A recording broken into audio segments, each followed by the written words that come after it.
Have you ever just felt like your digestion is, well, a little bit off?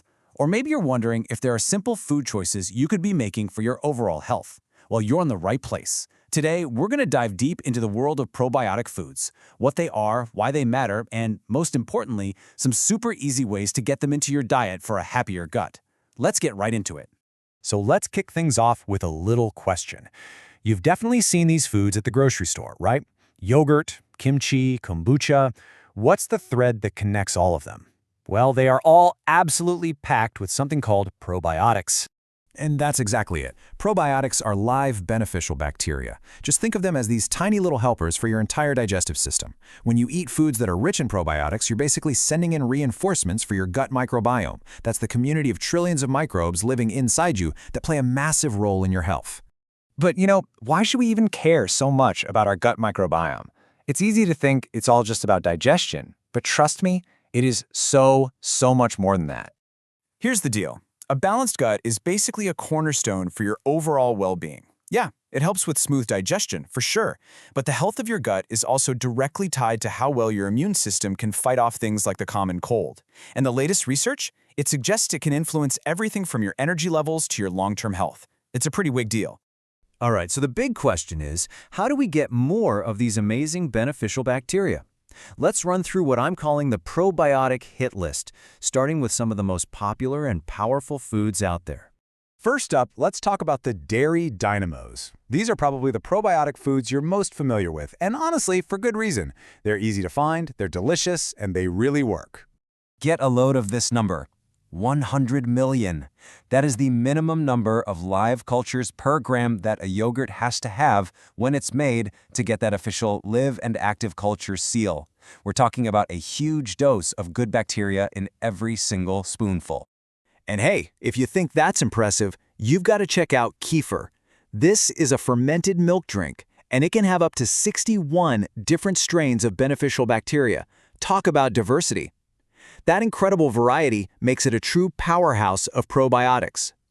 So, which one should you choose? Well, it really depends on what you like. If you want something thick and pretty mild, yogurt's a fantastic classic choice.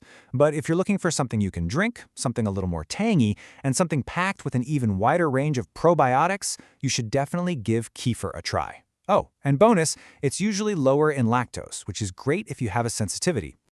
Okay, next up, fermented vegetables. Now, these have been staples in diets all over the world for centuries, and it turns out for a very good reason. Modern science is just now catching up and confirming the amazing benefits people have known about for generations. So you've got sauerkraut. It's just simple fermented cabbage, and it's fantastic for digestion. Then there's kimchi, the Korean staple that's really having a moment right now. In fact, a 2024 study actually linked eating it daily to a decrease in body fat. Pretty cool, right?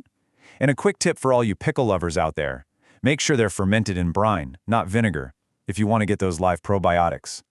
And we can't forget the soy superstars. If you're looking for a great plant-based option, these fermented foods pack a serious double punch of both protein and unique probiotic properties. Let's break these down real quick. Tempeh is that firm, protein-rich cake, but here's the key thing to remember. Cooking it makes the probiotics inactive. They turn into what scientists call paraprobiotics. You can think of them as ghost probiotics. They're not live anymore, but they might still offer some health benefits. For live cultures, you want to use miso paste in things like soups. Just be careful not to boil it. And for a really potent option, there's natto.